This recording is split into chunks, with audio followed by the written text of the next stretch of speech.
Harold's Walk is a 3D platformer that released for the new Nintendo 3DS family of systems on December 28th, 2020. I remember going through a bit of a 3DS kick that year. I don't really remember if it was because they had just announced that they were discontinuing it, or if I had coincidentally decided to start getting into series that had a lot of entries on that console. Honestly, I don't even really remember if it was because I had just hacked mine. I think that was mid-2021 though. Point is, I was spending a lot of time on the 3DS eShop around that time, and if you were like me, you probably saw Harold kicking around down there, if you sorted by newest releases. The last major 3DS releases were in 2018 and 19, and there was still a decent amount being released on the eShop.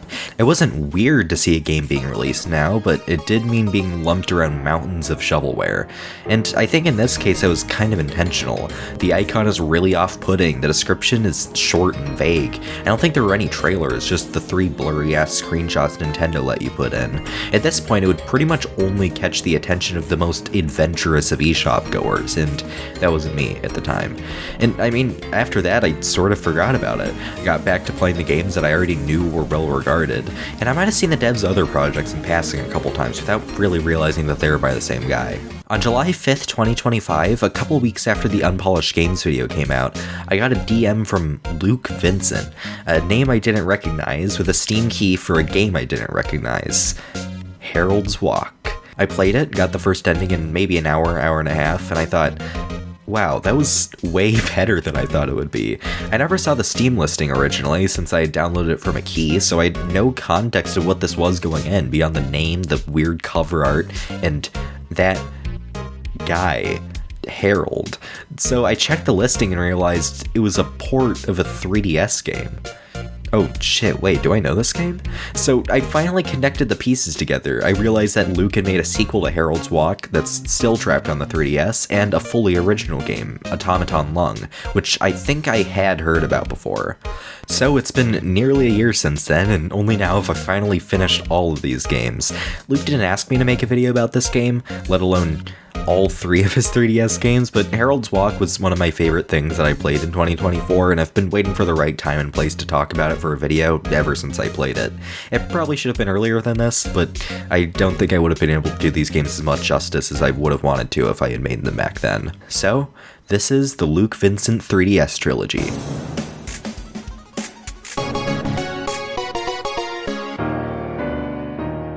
Harold's Walk is a 3D collectathon, a genre that I actually haven't played that much of. I mean, I've beaten Mario 64, obviously. I was enjoying Corn Kid 64 before I kind of fell off of it. I enjoy games with collecting in them. I enjoy games with platforming in them, but I just don't play a lot of collectathons, weirdly. Maybe it's Crash Bandicoot PTSD, I don't know. There are 3 collectibles here. Crowns, which there are only a couple of in each level. Bites, which are kind of like coins, or maybe more accurately Mario Odyssey's purple coins. And finally, there's portals that can take you to the next level. Usually there's only 1 or 2, but sometimes there can be up to 3. The individual levels in Harold are pretty short and small. There are a couple levels you can exit like pretty soon after you enter them, but that's kind of one of the things that makes this game special. It's not really formatted like a traditional collectathon or a traditional 3D platformer in general. There isn't a hub world, and it's not a simple level-to-level structure like it might seem on first impression. Each portal leads to a different level, which in turn will lead to a different level and another. There's no going back once you've entered one, so each player's first playthrough will always look a little bit different. You could also just exit to the menu and select an older level and a different portal before you get to the end, but in a way that's kind of still a bit of a different playthrough than everyone else. It's a really cool mechanic, and it fits with the game's title really well too. Like you're taking a walk in a neighborhood that you're not all that familiar with yet. No real destination in mind. Alright, so who even is Harold? At this point we don't really know. He sort of just seems like an old balding jogger in a crown, and hey, wouldn't you know, according to this old Reddit post advertising the game, that's exactly what he... middle-aged. Middlingly alive, maybe. Middling amount of time left on this earth, more like. Does he collect crowns because he wears them, or does he wear them because he collects them? Who knows? Why does he eat donuts? Who cares? Sure, it's a little weird, but if you think about it, he's not really any weirder than, like, Mario. They're both middle-aged men of indeterminate profession who reside in worlds that seem to exist in direct contrast to them. Even their main enemies are sort of similar to each other. And Mario doesn't need a reason to be stomping turdies. You just do, because it's fun. Harold is mostly the same, although it does have a story. It just isn't really relevant until you get to the parts that reference it. And that's fine with me, because the game on its own, it's still fun as hell. Harold has a very simple control scheme, which I appreciate. Obviously, the base 3DS is like 10 buttons, and the new 3DS, which the original game required, had even more, but keeping it simple was a good choice, I think. You can jump, double jump, roll, and if you aren't using analog input, there's a separate button to make Harold walk. Haha, I know some people are really against the idea of a double jump in a 3D platformer, but I don't know, I think it's just a different way of approaching it. Like, it's more about figuring out when to make your first jump, if it's worth it to make the second, when to make your second. The roll adds a whole other layer to it too, kinda like a triple jump with forward momentum that you can use at any point in the sequence. It's a different kind of depth, and the level design suits it really well. It took me a while to realize how good just a single jump with a forward roll was. As I was playing through the first time though, I noticed that sometimes I would get little particle effects around Harold while rolling in the air, which made me realize that if I did a roll right after the double jump, Harold could do a super jump, which opened up so many more collectibles. I love games that let you learn these kinds of techniques on your own, even if you can just learn it by clicking on the what do I do box on the main menu, but a lot of Luke's games have gotten criticism for not explaining themselves well enough, and as much as I think those people just need to get good, I fully understand why something like this would need to be added. The controls are like really tight feeling. Harold will pretty much go exactly where you want him to without any kind of delay or skid, whether on the ground or in the air. And a lot of the challenge in this game comes from reining him back in after the game takes that control away from you. The super jump is really good for both horizontal and vertical movement, but it's really fast and really sensitive, and you kind of have to aim him to make sure you don't overshoot. The level of control you're given over can either be helpful or harmful depending on how good at the game you've gotten. Aside from the aforementioned enemies, who only show up on a couple of levels, the game is pretty much absent of any kind of stage hazards. There are bouncy balls, which can give the same kind of challenge as the super jumps, especially the yellow ones, which almost feel broken in how high they bounce you, and speed pads, which are some of the most fun obstacles in this game because of the way they change the control scheme so drastically. The only way you can really die is by falling off the stage or falling asleep at the wheel near one of the enemies, so it's a pretty straight parkour game, at least in the parts that actually require platforming, because there are just as many levels that just allow you to kind of walk around and explore, and a big appeal of the game for me is those environments. Harold's Walk feels like you're traveling through a bunch of pocket dimensions, all completely separate, and whose function is seemingly just to look cool, almost like you're exploring a default desktop wallpaper. You've entered a snapshot of reality, but not actual reality. They all have some common elements between them. These trees show up a couple times, but aside from 2 levels that you can just directly walk back and forth from through these tunnels, which is fucking awesome by the way, for all intents and purposes, these levels are all fully separated from each other, and that gives the game a weird ass vibe. I like Water Tower, the first level, and Castle, one of the first diverging levels, because they kind of feel similar to each other despite being pretty different aesthetically. Everything in this game just feels so odd that I guess my brain just latched onto the small sizes of both of these levels and just the existence of a structure on top and associated them in my mind, so I really like them both for that reason. I also like Gas Station and Desert. Those are the 2 explicitly connected levels, and while I like them for that, I also just really like them aesthetically. It's weird seeing a famous brand like Ultra Gas in a game like this, but it's also just one of the only textures with like a word on it. Feels like somebody took a cookie cutter to some random road and just stole it. Like, there should be more here, but there just isn't. And I mean that in a good way. These statues with the skewered heads feel very Megaten to me for some reason. I like these sheep with physics, and I like that this GameFAQs guide calls them rams. That's very cute. They're basically the only NPCs in this game, so I really treasured my time with them. The houses are also made of fruit. I didn't even notice in my first playthrough until I unlocked the fruit level and realized that they use the same textures. This might sound pretty weird, but this game scratches an itch that I've had for a while for a Yume Nikki-like game that isn't just a Yume Nikki fan game. A game that has the same sense of mystery and exploration, one that can translate into a different genre and bring something fresh to it. I like figuring out which portals lead where, which places I haven't seen yet. I don't even know if this game was inspired by Yume Nikki. It probably wasn't, and I wouldn't be surprised about that because these are 2 entirely different kinds of games. And of course, the more straight up platforming levels are great too. Visually they're great, but I don't know how much I can say about levels like this before I start to sound like a Fruitigo Arrowite. Gameplay wise, they really play into the strengths of the game's moveset. A lot of narrow platforms with weird spacings that make you have to rethink the way you've been platforming up until now, and I like that a lot of them have a risk element too. Like, you can skip a lot of the repetitious parts with a high jump or a spring, but that could just as easily get you killed or get put even farther back in some cases. The only one I wasn't a huge fan of was Laptops. The visuals didn't do a lot for me, and the platforming was just... I mean, it's all thin ledges and gravity switches, yes. There are also challenge stages that you can unlock by getting all the crowns in the preceding parts of the game that are just really good. They go all out in reusing assets from the older levels and remixing them into new contexts to really great results. One of the hardest levels in the entire game was this one, where you have to run across spinning, scaled-down versions of the water tower from the first level. It is way harder than you'd think to stay on top, especially with the speed pad in the middle. I also really like the reimagining of the islands level. It's the same layout as the original, but with some speed pads. You start in the sky and the water level slowly rises and falls, so you have to figure out the best place to jump down to and the best way to get to the portal on the other side of the level before the acid gets to you. There's a level early on with a brief 2D platforming section, which is kind of fun if a little janky. The statue of Harold in the background is kind of interesting though. This is one of the only times Harold is acknowledged in one of these stages, along with one of the binary levels, both huge effigies of our Lord and Savior. Kinda makes you wonder what involvement Harold has in this. Maybe the crown means he created this world, and he's just on a melancholy walk through his kingdom, King's Quest 2016 Episode 2 Rebel Without a Cause style. So you might have noticed a bit of a computer-y theme going on, with all the binary, the errors above the locked portals. I wasn't just pulling the desktop wallpaper stuff out of my ass, you know. If you get to the level Wheel of 8 on your first playthrough, only one of the 3 portals here will be open, which will take you to the bad ending. The other 2 require you to have every crown up to this point, and the other requires every bite in the game, including the challenge stages. Now, I've shown you the challenge stages, but I haven't shown you what precedes the challenge stages. Oh shit. He's out. He's fucking out. So, Harold was living in this guy's computer, I guess. What's sort of weird though is that after escaping, it still feels like we're in the computer. In fact, probably now more than ever. There are way more enemies here than I've seen in a single place so far, so maybe the implication is that Harold released the beings of the computer into the real world? Or maybe he never left computer. This is where the challenge stages start, under the framing of a volatile memory issue, and you can see the dead guy being duplicated as part of this error, so I think this part of the game still takes place in the computer. Completing the challenge stages gives you a different ending. Harold is swimming in a sea of bytes, and I'm not a programmer, so I'm sort of unclear if this is someone named Harold Host logging into the root to say I love you, or someone logging into the root, comma, Harold Host, and saying I love you. Point is, someone loves you. Or loves Harold.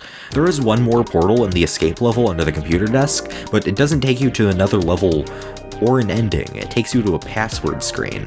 The only thing we know is that it's 4 words, one of which is Harold. I love you, Harold. I love you, Harold. Harold, I love you. I did this a lot. I don't know what I thought would change. I gave in eventually and just looked up the solution. You would too if you knew what it was. Each of the binary levels actually spells out a word or phrase in binary. Harold is a virus. Gasp! I mean, it does make sense. He eats data, he opens firewalls, he murders RAM, he kills. So, with the password finally cracked, I want to save this until later in the video. Is that alright? This game is technically the latest in the timeline, so fair's fair. For now, all we need to know is what Harold is. A virus. And once he's successfully eaten all the bytes of the computer, you gain access to the final level, the biggest in the game. The computer's motherboard. After party.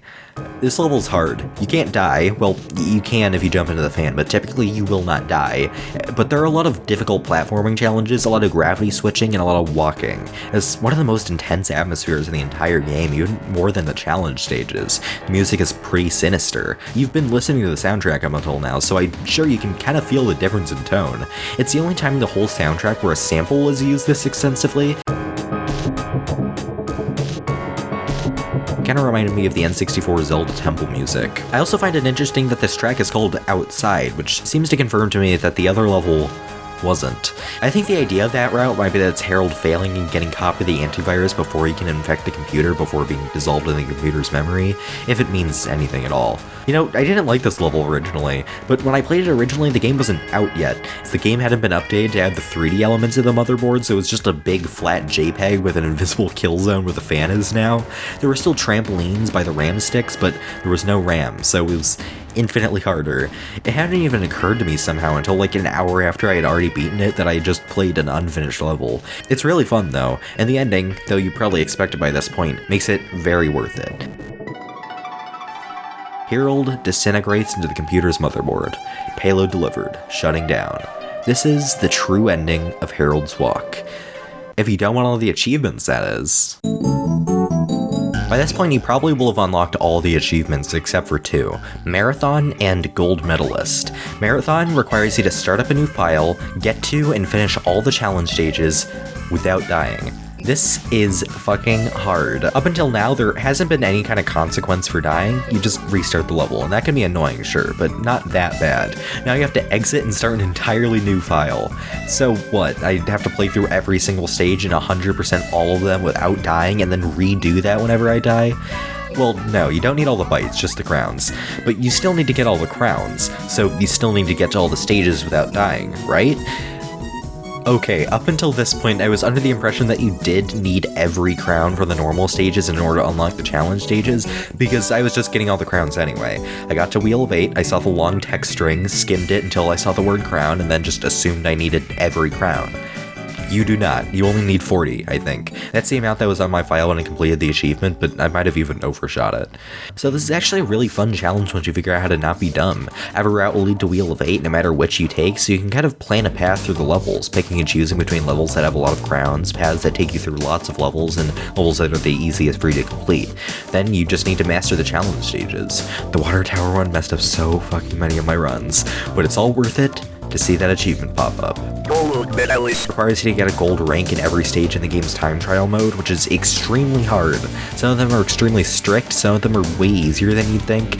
I don't really have any tips on this one. I think super jumping slows you down a little horizontally. So yeah, that's how I got 14 hours in Herald's Walk, but you know, I'm down for a little more. Man, I wasn't even planning to play the 3DS version originally because I was under the impression that it was basically the same game as the PC version, but with less content, and it was new 3DS only, and I have an old 3DS. But I was setting up a 3DS emulator anyway, and Herald is only like an hour or so long, probably shorter with even fewer levels, so what the hell. Wow, okay, that was really fucking fast. Hi. Right off the bat, this version is very, very different. It hits you with a way more sinister vibe from the start, with a completely silent title screen of Herald and some kind of code void. Walk 3DS wants you to know, Herald is bad. The menu music from the PC version doesn't kick in until the level select, which feels, again, a little more sinister than the PC version. Just context, though, it's the same song. The first level, as well as a lot of the other levels in this game, forgoes the floating island stuff I liked from the PC version, and instead sets them in chain-link fenced-off areas in a lonely field somewhere. Power lines are cranked up to the max here. They're in most levels in this game. I sorta prefer the way they look in the PC version, since the gas station already uses this aesthetic, and I kinda like the variety between levels. It's mostly a preference thing, though. There are a lot of minor changes in each level, mostly to accommodate the smaller collectible count. There are only 3 crowns in each stage, and bites aren't even collectibles in this game. They're healing items for your cool 3D health bar. They're called .donut files. Most notably, the gas station is missing all of its platforming challenges in exchange for this palm tree. You can't even go through the tunnel in this version. I did find this bad end cutscene pretty cool and interesting. I imagine it would be better with the stereoscopic 3D, which this game does take advantage of, but it's still cool. Also, according to the GameFAQs guide, the binary on the title screen says government surveillance. I don't know if that's still considered canon or not, but it's kind of interesting. The GameFAQs guide for the game by Uncle Dale is actually a really great read, by the way. I imagine I would have a much higher opinion of this game if I hadn't played the PC remake first. Usually I'm pretty firmly anti-remake. That's what the Persona 3 video I kept teasing and then scrapped would have been about. I'm sure you can guess why I scrapped it, but like, I trust an indie developer to remake their game way more than I trust a corporation trying to appeal to more people by making the game less interesting to play to remake theirs. And I don't mean to be too hard on the 3DS version, I enjoyed my time with it. It's just that a lot of the differences lie in the fact that it just has less stuff than the version I played first, but honestly, I don't think it was supposed to be the most perfect game ever. The title screen literally says the game is running in the garbageware directory. Even the escape ending in this version is sort of a joke about killing the developer. It doesn't take itself too seriously, and that's fine. Luke's 3DS games, as well as a lot of other 3DS indies, were made in Unity for 3DS, which is supposedly a really difficult engine to work in, so I wouldn't be surprised if this is supposed to be kind of a test walk for Luke's later 3DS projects, and for that purpose, I think this is a fun little time.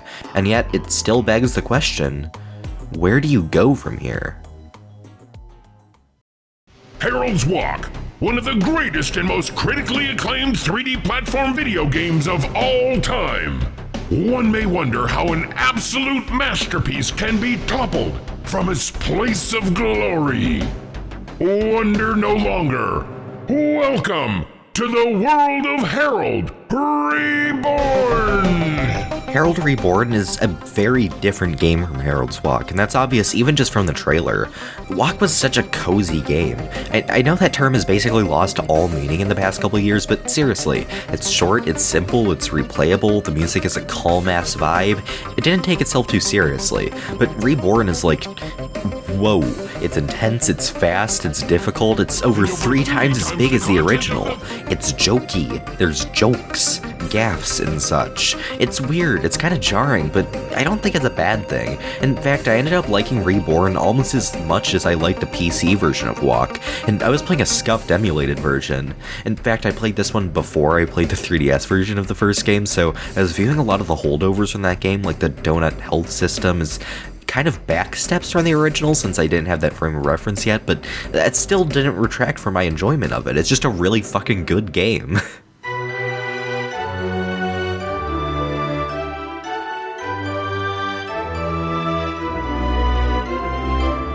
Harold Reborn starts you out with an opening cinematic featuring reflective water very prominently, as well as a way more regal, I guess, sounding music, really playing into the crown stuff, which I hadn't even really thought about that much in the first. Maybe this game takes place in a world of Harold's making instead of the developers.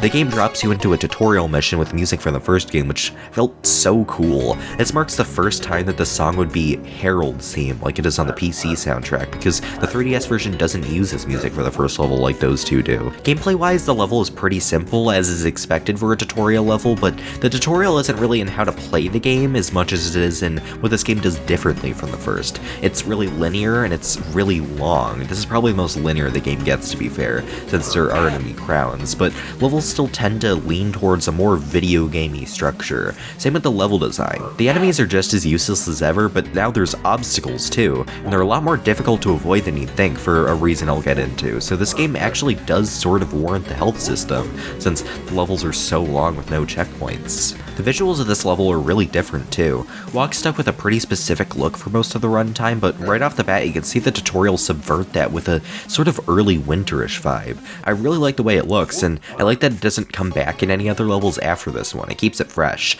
Reborn is very economical with its assets, but it knows how to remix them in ways that don't just feel like you're seeing the same things over and over, or worse, just playing the same level over and over. It's really impressive. Completing the tutorial transports you to this game's biggest new addition to the formula, the Hub, in all caps. Individual levels may have been streamlined, but making up for that is a massive open world connecting these levels, allowing complete freedom in the order you choose to tackle each one. You might have noticed in the tutorial that you'll speed up a little after landing from a roll, but it won't really be obvious what that means until you've entered a large open space like this. It won't take long before you activate Harold's newest move, Fire.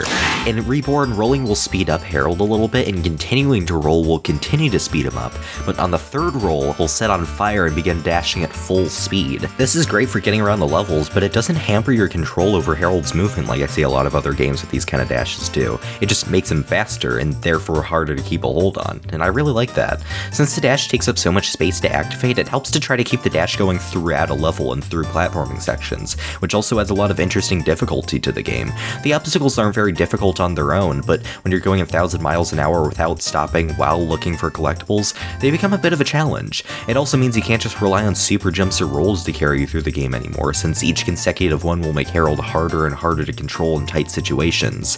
Sometimes you'll need to activate your dash in a really small platform in order to reach somewhere you need momentum to get to, and sometimes I just got impatient and tried dashing through somewhere that would have been made way easier by just taking it slower. Sometimes it worked out well for me, and sometimes it didn't, but I really love how much depth this mechanic added to Harold's moveset. The hub area is made of 9 terrain types, and a couple sub-areas branching off from them into the sea. Each area has 5 crowns each, and 8 of the 9 main areas have 1 portal each, themselves housing 5 crowns, leading to a total of 100 crowns. The original game only had 30 crowns, so Reborn is already a pretty huge step up in the collecting department. My only real issue with how it's handled in this game is that there's not any kind of checklist for keeping track of the levels you still have crowns left in, or even how many are left in the level you're still in, even even 3DS Herald's Walk had that, and that game barely needed it. It doesn't take that long to skim each level, but it would be appreciated for the inevitable Steam port. I think my favorite thing about Reborn's presentation is the addition of water to the boundaries of levels. I don't know if I like it any more or less than PC's Floating Islands, but I think I like it in a different way. PC's Journey felt like a walk, an unknowably strange walk through a surreal computerized world. Reborn is a lot more vast and epic. You go to more varied places, and the surreality feels like part of a whole instead of a collection of parts. The water implies a connection between all these places, like different islands or continents. I like that. The water is just really pretty looking. It's amazing what you can do with 3 parallaxing textures, man. Damn. One of my favorite set pieces in this game is just off the shore of the second hub zone, eroded landmarks. I'm referring to all these using the names that the GameFAQs guide uses, by the way. The game itself doesn't have names for any of these areas. This is a great area visually just on its own, but if you get there fast enough after entering the hub, you can catch a ship before it leaves the dock on the zone's shore. There's a lot of areas in this game that are a lot more beachy than this one. There's even one that has a beach, so I kind of like that the docks are in such an unexpected location. Like, whether you interpret these as mountains or trees or whatever, it's such a weird choice, and that's exactly why it's so great. You can collect some crowns on the water during the ship's voyage, eventually dropping you off on this island with a couple more crowns. It's a really great looking area. Kind of looks like the kind of place where you'd find a bunch of wrecked pirate ships. The giant spires in the water kind of serve to darken the sky and make it look scarier than it really is, but what you're really going to be doing here is scrambling to get all the crowns and make it back to the ship before it leaves. I did make it on time, but in my haste I missed the jump and had to redo the boat ride for the last crown I needed.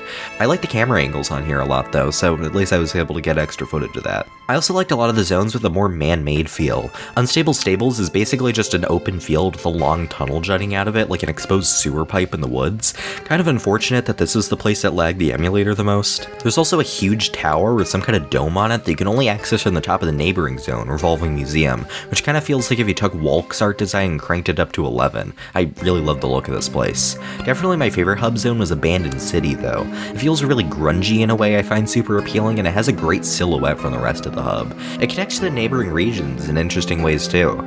The power lines here, for example, extend through the entire map. This area also has my favorite platforming challenge in the entire game. You have to work your way up to the top of the highest point on the entire map by building momentum and dashing from rooftop to rooftop, then you have to skydive your way down to get crowns on platforms that were too high to get otherwise. The minimap on the bottom screen is essentially just a second camera angle of the game from up high, so you can see the map markers floating up there when you're high enough. It's too high up for a lot of the map to be loaded in, but there's an appeal to seeing distance fog start to appear on the ground below, and it gives you the best view of this game's gorgeous skybox.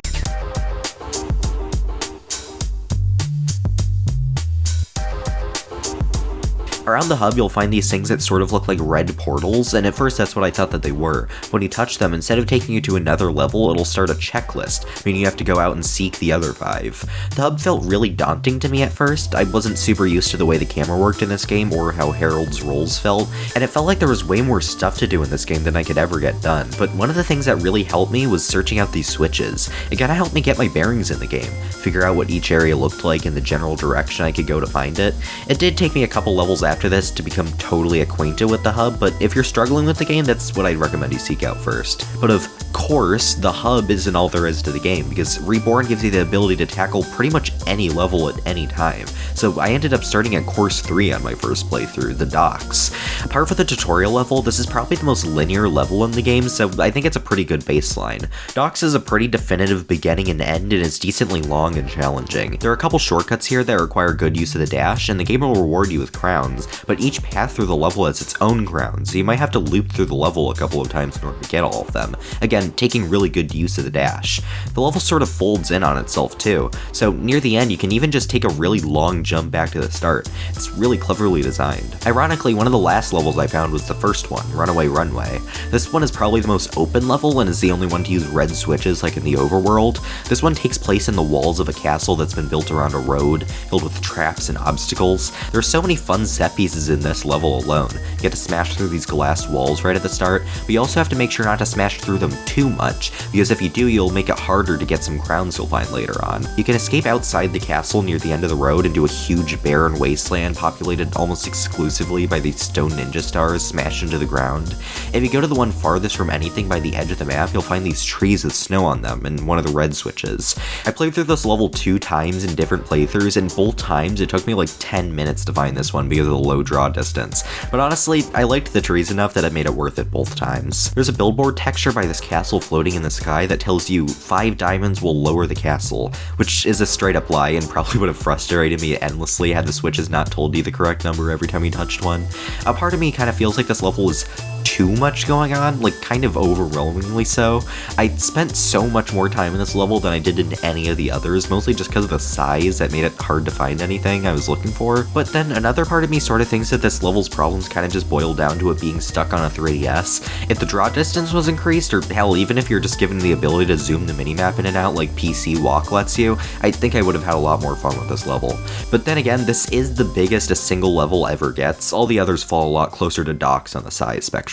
Course 5, Sea Spires, is one video gamey-ass level, and I really enjoy that about it. I liked climbing up this mountain to reach this singular palm tree at the top. I think I'm learning that I just really like being high up in these kinds of games. Right at the start of this one, you can see a little island off in the distance with some kind of black and pink cube on it, kinda similar to the castle instructions in the first level. I tried a couple of times to get to it by dashing off the top of Palm Tree Mountain, but at least for now, it seems totally unreachable. Course 8 is also one of my favorites visually. It feels so much warmer compared to a lot of other levels, which is pretty refreshing.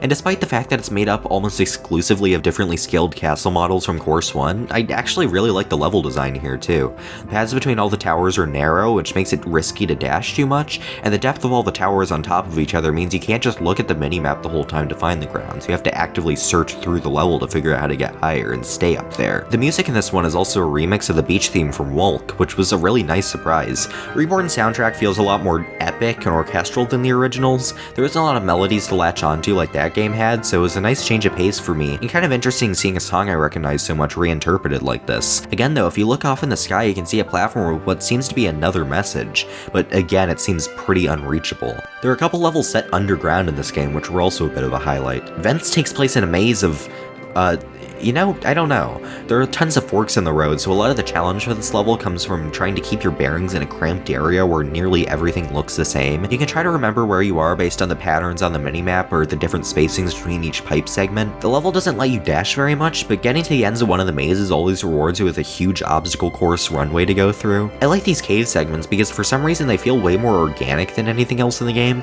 even though watching it back from the footage I can see they're pretty much just rectangular always. Maybe it's the moss, maybe the slight slant in the walls, or the fact that this is one of the only levels with the fog made black to serve as darkness, but if you clip the camera through the sides of the vents in a certain spot, you can see another one of those billboard textures, this time actually readable, thankfully.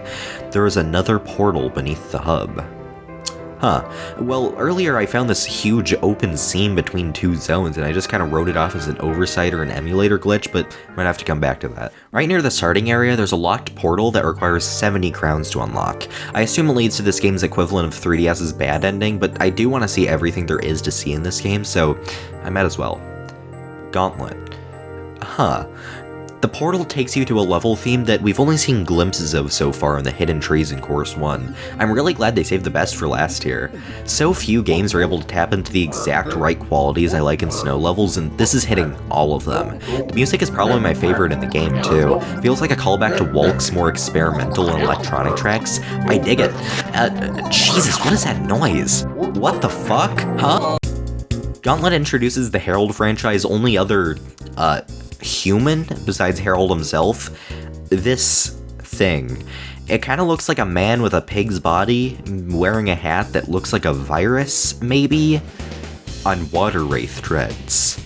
I'm gonna call it the Antivirus. The Antivirus is what I like to refer to as a guardian enemy, the kind of enemy that tries to stop you from doing something you aren't supposed to be doing by being extremely strong and nigh unkillable. Think both kinds of guardians in Zelda, the Dungeon Guardian in Terraria, the Reaper in Persona 3, Nemesis from Nemesis, the Smoky Frog from Pikmin, the Water Wraith from Pikmin 2, the Plasma Wraith from Pikmin 3, the Well, Pikmin 4 doesn't really have one, actually.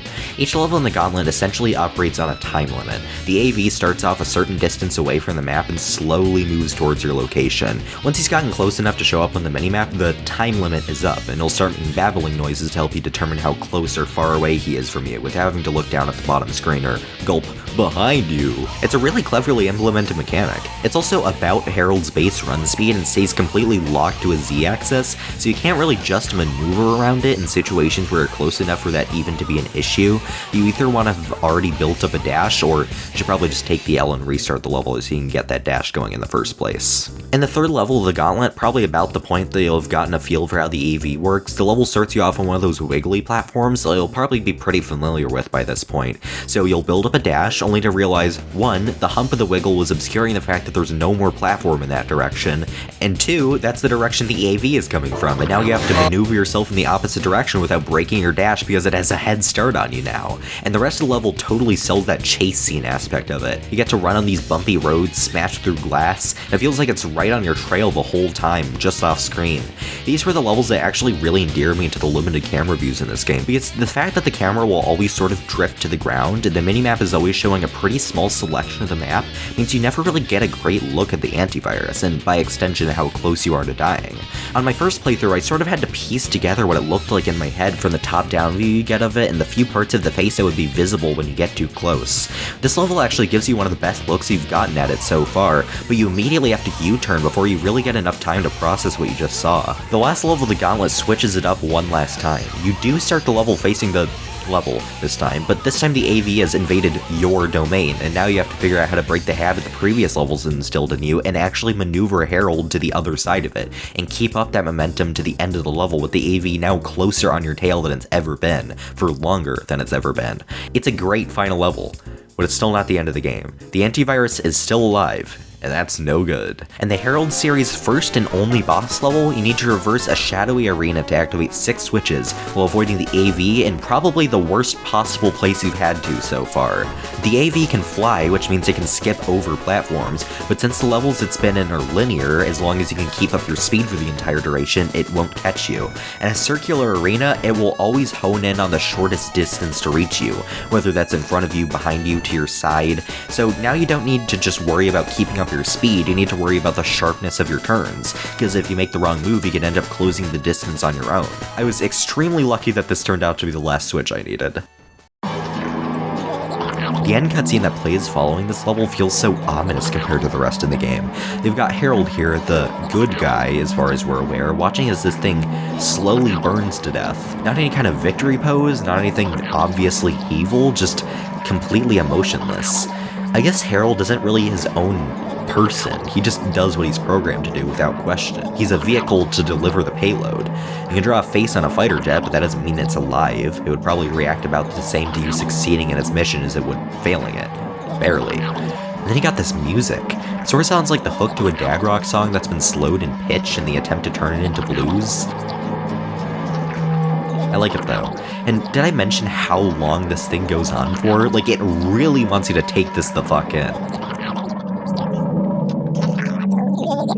Congratulations! It's time to take a break, drink some water, and go outside! And that's where the game ends. Like, literally, you have to close the game and reopen it in order to keep playing after this point. So, you know what? I did take a break, drink some water, and go outside. So, surprisingly, the 70 crown ending isn't actually Herald Reborn's only ending. We still have 30 crowns to go.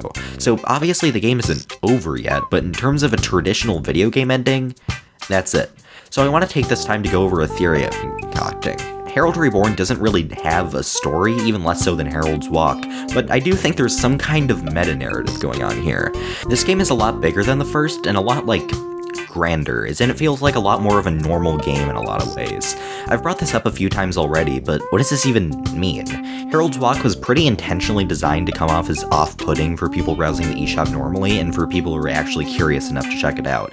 Herald Reborn is still weird, but it likes to present itself as normal. There's a jokey narration, the music sounds really professional and big budget, as well as actually fitting the theme of collecting crowns this time. The game is huge, way huger than the first, a real-ass collectathon, and the marketing marketing wants you to know this. Harold is angry and therefore cooler. It's faster, it's harder, it's better, it's stronger. It feels like exactly what every AAA sequel strives to be, but with that, a lot of the charms of the first game have sort of been polished off. It's still surreal, sure, but in a way more toned down way than the first. You aren't jumping on gas stations or fruit houses anymore. Most of the areas you explore are pretty typical 3D platformer locations, complete with floating platforms of reused assets as far as the eye can see. If Harold's Walk was the original Super Mario, Harold Reborn is the lost levels. In the attempt to make a bigger, more challenging game, it sort of ends up alienating people who enjoyed the original.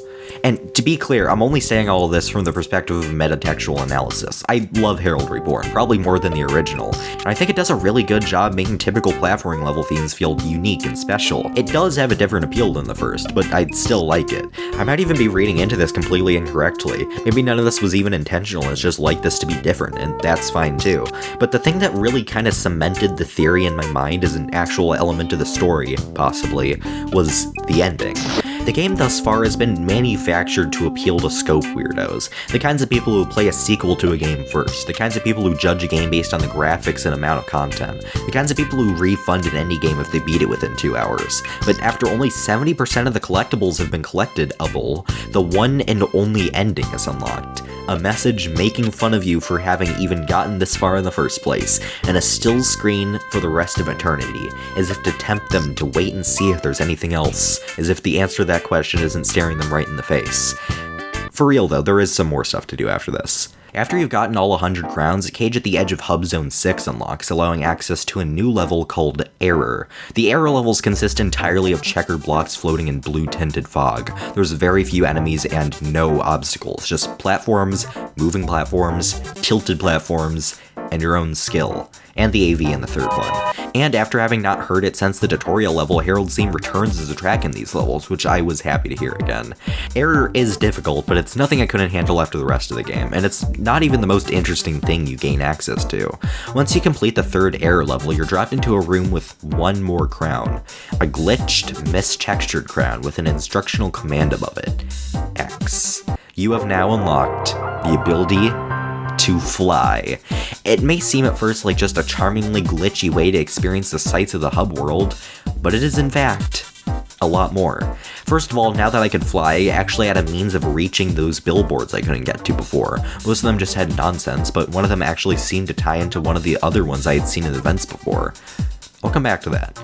I had also noticed these towers in a few places around the hub. I figured they were just decoration because they were too far and too tall for me to get to, even if there was any kind of jumping off point near them, but now that I could fly, I figured it'd be a good place to get some more high up footage. But there actually was some stuff up here, more billboard textures, this time with cheat codes on them. I didn't really make use of most of these, mostly because I had already unlocked everything, but the infinite jumps did actually come in pretty handy.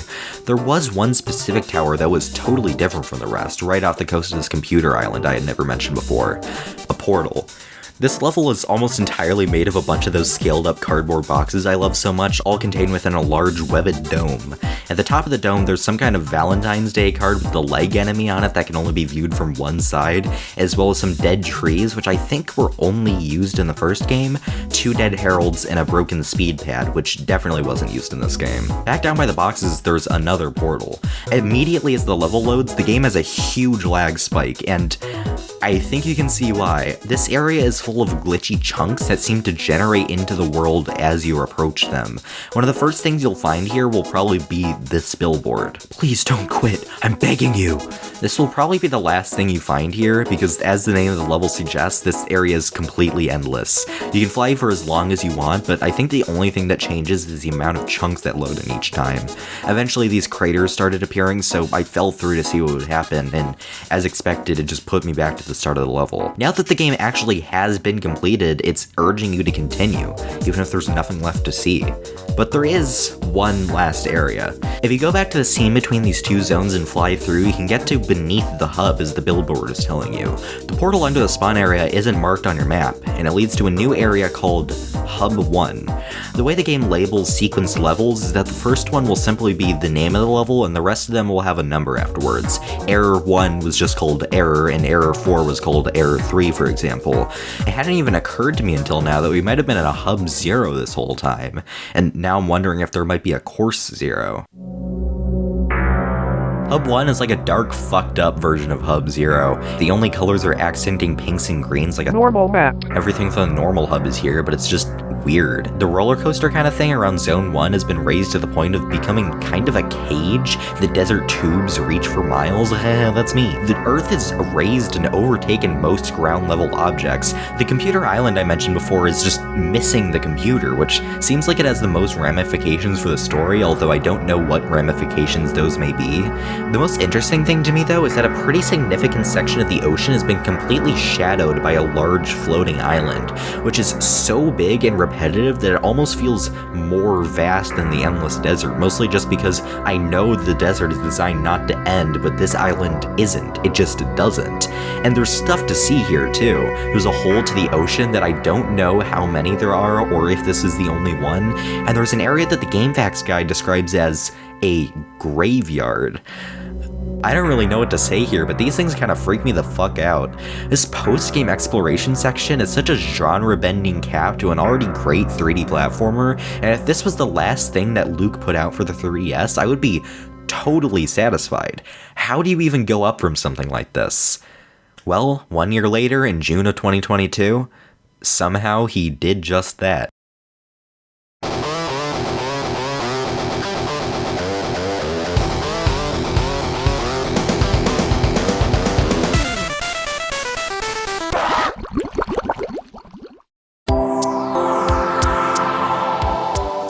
Nintendo announced the eShop's closure timeline in February 2022. I don't know how long it was from the end of Reborn's development to the beginning of Automaton Lung's development, but either way, it seemed to be kind of doomed from the outset.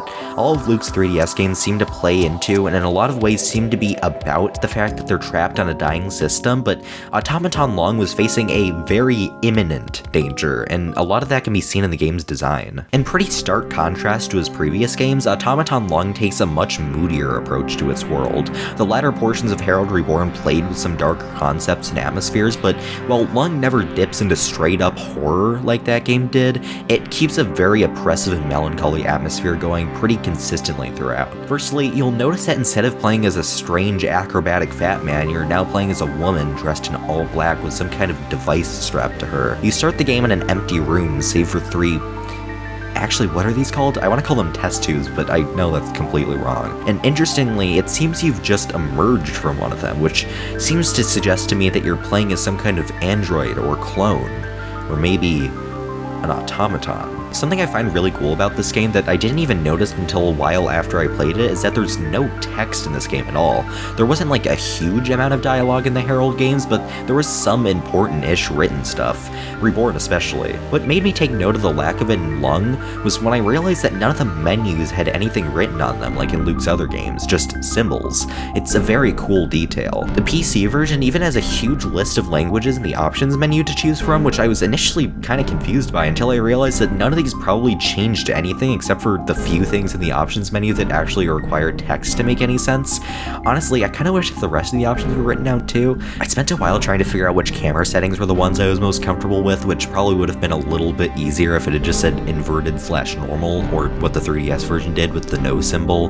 Just a small thing though, I gotta figure it out eventually. So since this game has no dialogue, we don't really have anything to call the protagonist this time. The first thing you'll notice about the way Garfield controls is that her jump is a lot more sluggish, or I guess more realistic than Harold's, but this is pretty easily remedied. The device on your back is a propulsion pack that shoots you in whichever direction you're traveling in at the press of a button, so I guess you can consider this the equivalent of Harold's roll. It's a very versatile move with a lot of applications, namely increasing the height of your jump, so you'll need to get into a habit of pressing these two buttons when platforming, as well as knowing when to dial it back to the basic hop. Something pretty cool about it as well is that the boost doesn't reset when you touch the ground like you might expect it to, but instead when the light at the back fully goes out again, so you can continue to boost upwards a little bit if you're falling from a big enough height. Attached to your arm and connected to your pack by a cable is a blaster that can be upgraded throughout the game with different modifications, stuff like rapid fire, bombs, that kind of thing. These aren't technically necessary to progress, but you'll be wanting some more firepower as the amount of enemies starts increasing. This game also features a much wider variety of enemies, all covered in these gaudy, almost prismatic colors. They clash pretty heavily with the rest of the environment, so it kind of makes you wonder what they are and why they seem to have beef with you. Lung also introduces a combat system, not super deep or anything, but satisfying and pretty fun. You lock onto enemies and you can use your propulsion pack to dash to the sides while avoiding oncoming attacks as you shoot, kind of like a third-person Metroid Prime. Garfield has one final addition to her moveset, probably the most fun, a hoverboard. It takes a while to turn and gain momentum, but once you get going, it becomes the most fun way of getting around the game, especially once the levels start increasing in size. Additionally, driving it off a ledge will cause you to fall a lot slower while still keeping the board's momentum, so it can sort of be used to fly a short distance. So the moveset's been pretty greatly expanded in this one. It actually takes full use of all the 3DS's buttons, including the touchscreen, which is awesome. Even crazier to me, though, is that this game ran on the old 3DS. Both of the Herald games were new 3DS exclusives, not really because they used any specific new features of those consoles, but because of those consoles' greatly increased RAM. I imagine getting something made with 3DS Unity optimized is probably very difficult and probably not a high priority for an already pretty niche series of games.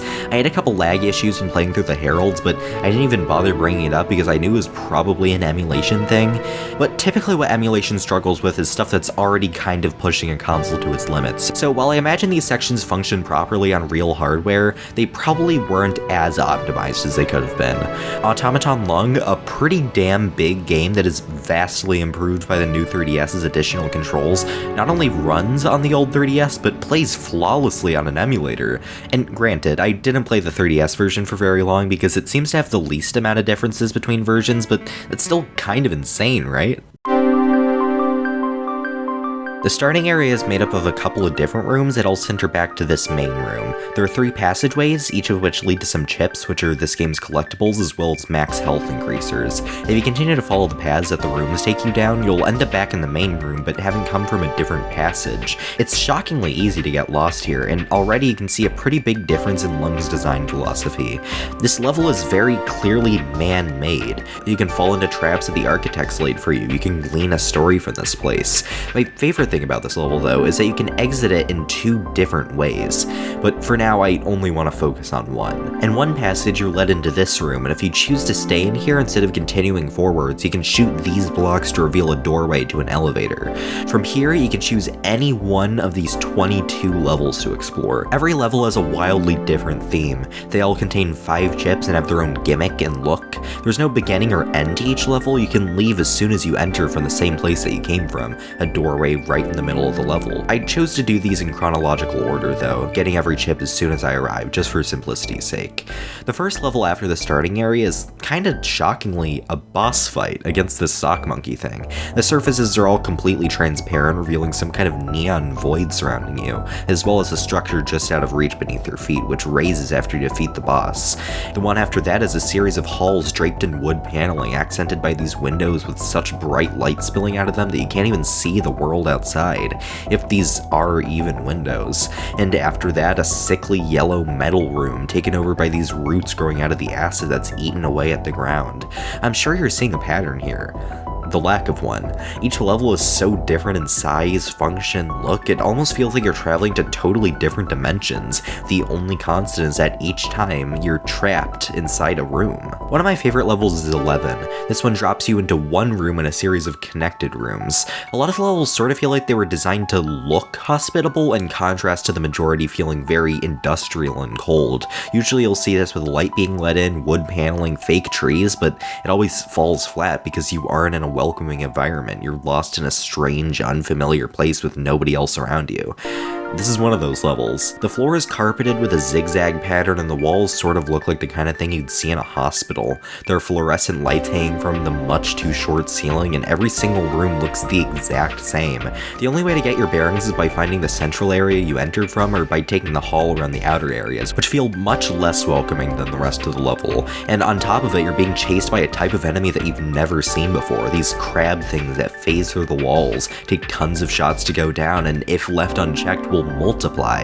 And if you want all the chips, you need to comb through the entire thing. There are only a couple of times where the game will let you see light from the outside world, let alone the actual sky, but those few times were a big highlight. Level 12, for example, is nearly entirely gray. The gimmick of this level is the bars blocking you from accessing certain areas until you can find the switch to raise them. The harsh lights from the sun outside makes this place feel somehow even colder, but kind of in a cozy way, like a winter morning when it hasn't snowed yet. There's a lot of twisting passageways that I really enjoyed exploring, and it features my favorite enemy, this bird that looks 2D somehow. The first time the game actually shows you a clear view of the outside is a little earlier though, in level 14. You start off inside this cave that sort of resembles the inside of an ant colony or something, but exiting reveals that you're inside of this weird tower of faces lit by the sunset outside.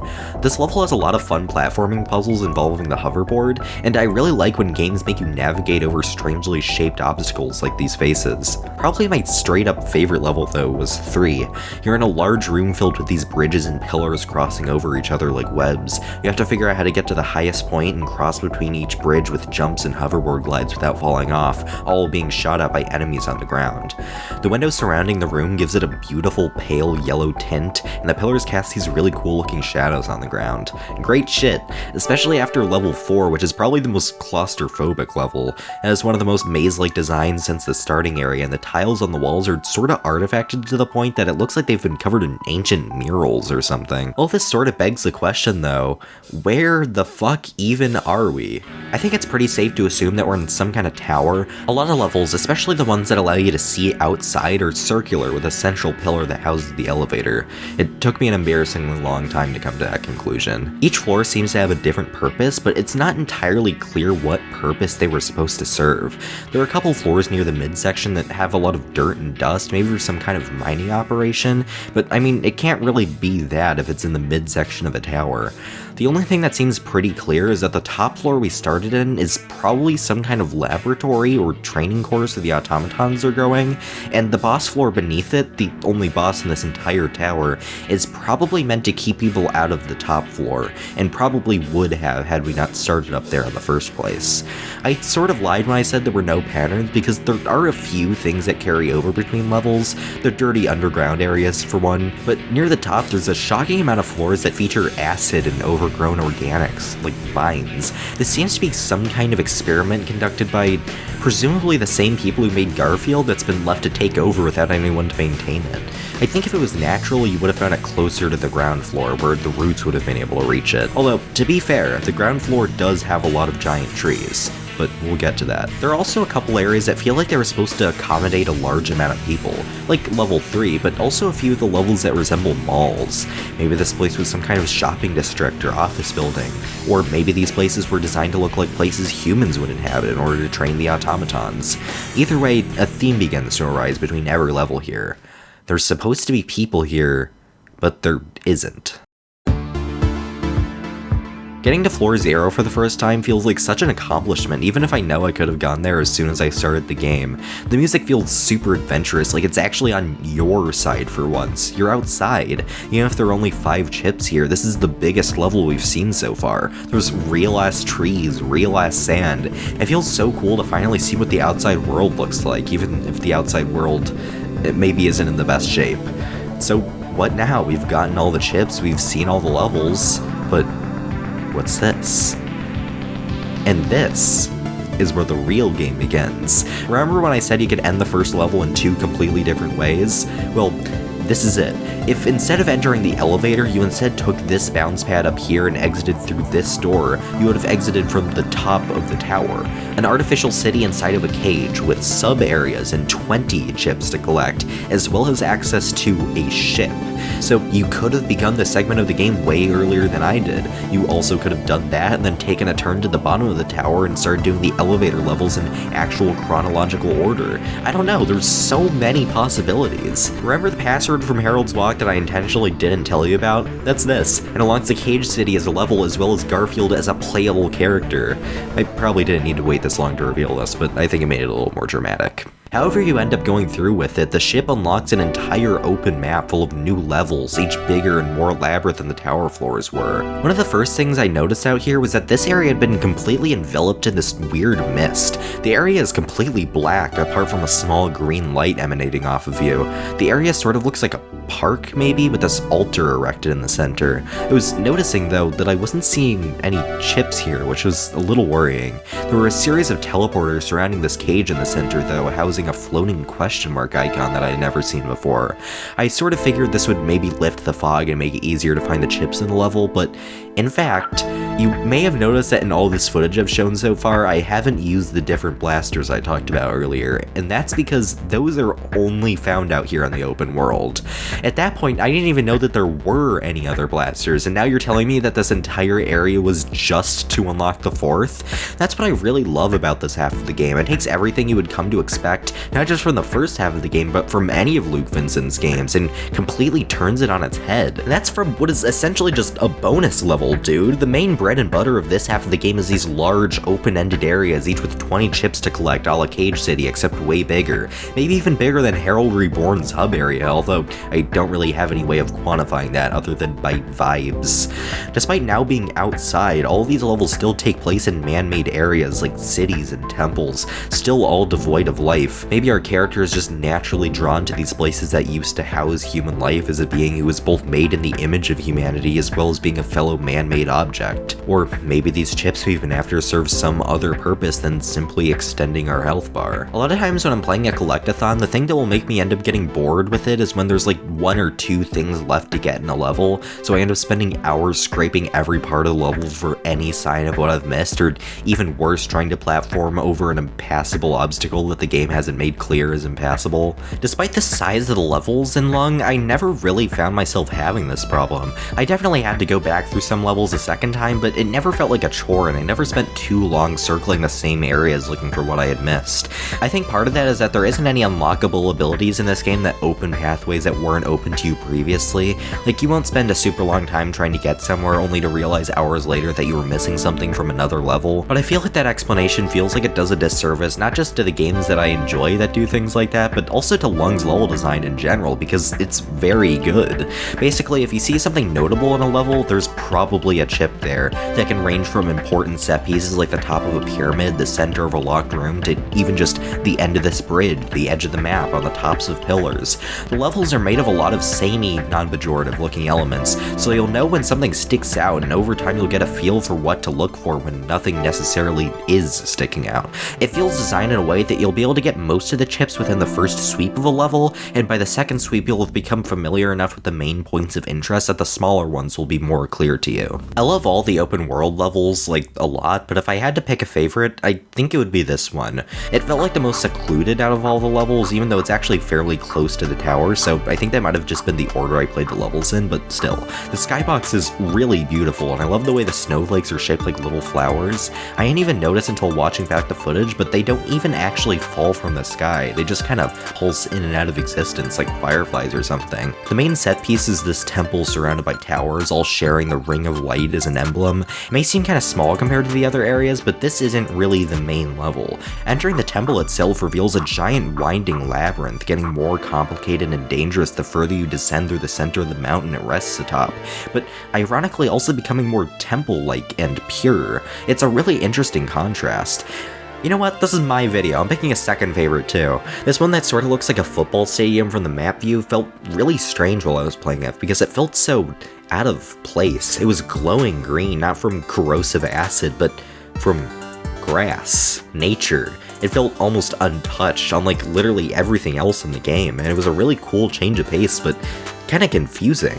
It wasn't until watching back through the footage that I realized where humans had made their mark on the level.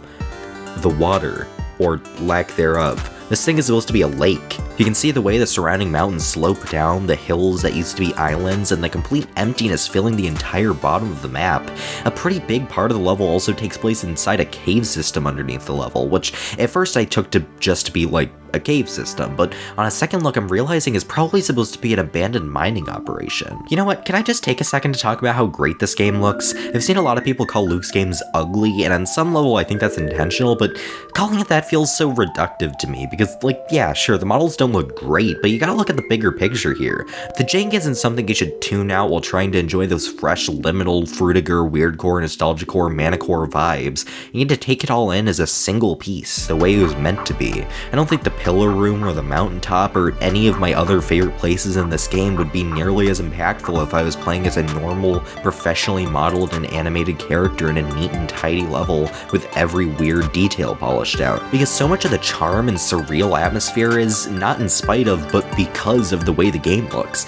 Look at this beach. If this beach wasn't a bright orange and teal, low poly, repeating texture nightmare, lovingly, I wouldn't have even batted an eye. But now this is one of my favorite beach levels in any game ever because it's unique and it's really fucking pretty looking. There's a temple with a face on it just outside the tower, and entering it you can see screens depicting each of the open areas and a list of the chips you have remaining in each one, which is a really cool way of tying something like this back into the game's world. More interesting, however, is the back. 2 cages blocked by chip requirements, 120 and 210. Like Herald Reborn before it, Automaton Lung only has one ending, one that you don't need to 100% the game to unlock. In fact, as you can probably see here, 100% of the game only gives you a new weapon, which is basically an insta-kill laser.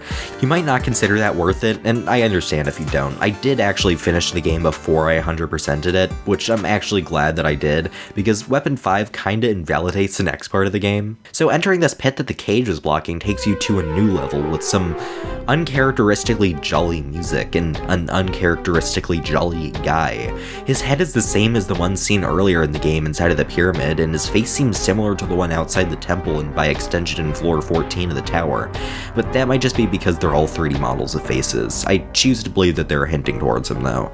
This is our first straight up boss since floor 20's Sock Monkey. The boss gallivants around the room spawning those fucking crabs that I hate, which interfere with your targeting. The boss itself doesn't actually have that much health, but the minions do, so if you don't do something about him quickly, you'll end up with swarms of crabs and bullets all around you.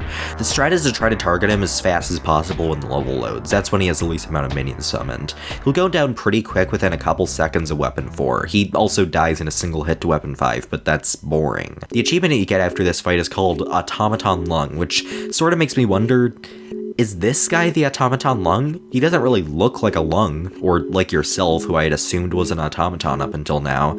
I don't think it's just a title drop though, because there's still a good bit of the game left to go. Following this fight is an escape sequence. You need to have gotten really good at controlling your hoverboard because it's basically required for this part. Once you get to the end of this area, you find a door glowing green, which isn't something that's been seen before in the game, and it takes you to a level unlike anything we've seen in the game. It took me a bit to fully grasp how weird this level was, because I had just come off of Herald Reborn and Herald's Walk PC, so I was still sort of in that floating island headspace, but Automaton Lung doesn't have levels like this. It's all been very grounded. The closest we've gotten to something like it is the Sock Monkey boss, but even that wasn't technically in the void, it was more like the simulation of one. This section isn't super hard, and it isn't really supposed to be. All you need to do is float from platform to platform and prepare yourself for what's about to happen. I don't even know how to describe this in a way that does it justice, so I'm just gonna let you take it in.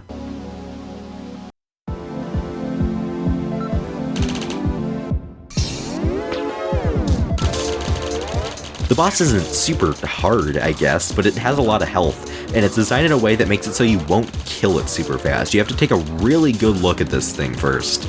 Is it wrong that it kind of freaks me out? Like, yeah, it's goofy that the final boss of the game is a gigantic T-posing baby, but like, it's a little scary. It moves so weird. The face is so fucked up.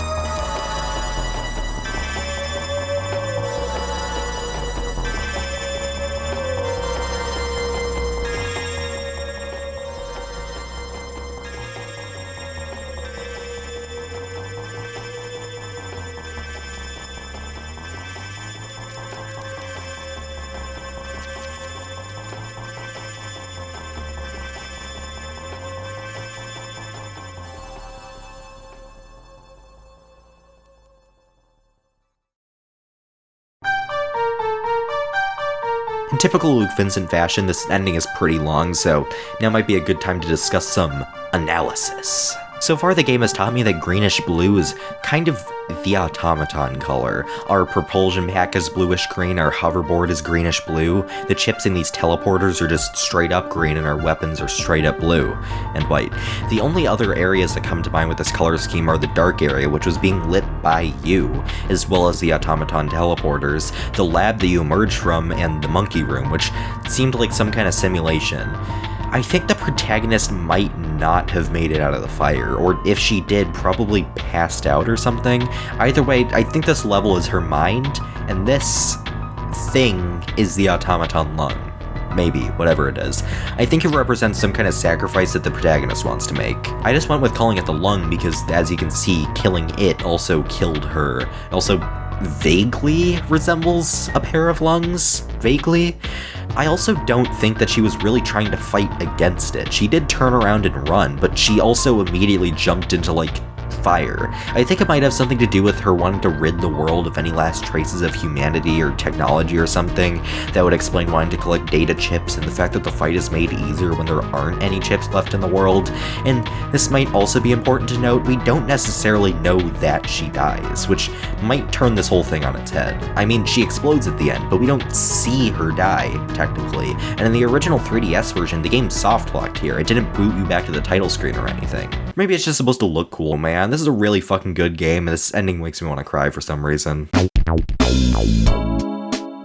Luke's games have amassed a very small but dedicated fan base. If you check any Herald Walk or Automaton Lung related video on YouTube, there's a pretty high likelihood that the rest of the videos on this channel will be related to his games. There's some cool speedruns that I kinda want to try at some point, despite having never tried a speedrun before. Luke also released the source code for the PC release of Herald's Walk a couple months back, which is how I got this Herald model. Right now, Luke is developing Automaton Heart, a sequel to Automaton Lung, this time exclusively for the PC, so he's actually getting a chance to stretch his developing muscles, and I'm very excited for that. Unlike the first game, Heart is an RPG, kind of an immersive sim even. There's fleshed out combat with equipable blasters and propulsion packs. There's even an actual story this time around with like dialogue and characters and shit, and 3 playable ones.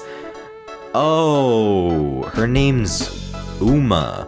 What was I calling her before? Garfield? Why am I pretending I didn't know this? I'm writing this weeks after I played the demo. Oh yeah, there's a demo! But you know what? I'm gonna stop here because I want to give you an excuse to check it out and wishlist it and shit. Luke makes really fucking cool games, and I want him to be able to keep making cool games, so moral of the story, play the Automaton Heart demo, then purchase and play Herald's Walk, then emulate Herald Reborn until the official port comes out, then purchase and play Automaton Lung in that order. Maybe on itch if you're into that kind of thing. Okay, bye everybody, see you in 3 months.